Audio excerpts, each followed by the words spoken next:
We've learnt so much during this coronavirus crisis about the bravery and commitment of NHS and care staff, about who really makes a difference in our society, about what community means, about both our own fragility and our remarkable resilience.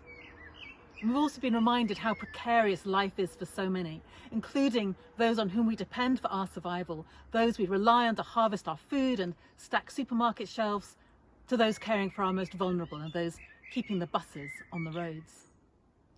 We've remembered why green open spaces matter so much to us and what it's like to hear the birds sing.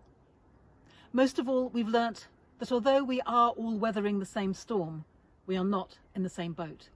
That we don't want to go back to the way things were before, the inequality, the unfairness, the hoarding of wealth by the billionaires, and the owning of our future by the climate wreckers. We can't go back to normal because normal was intolerable for so many. So how do we break with the past and transform our future? Political failure is at heart a failure of imagination, and these past few months have stretched our imaginations like never before.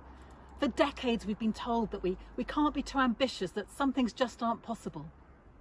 And yet it turns out, when the will is there, what we were told was politically impossible can sometimes become politically inevitable. Over the next few days, I'm going to be setting out some thoughts on the first steps towards something better than before.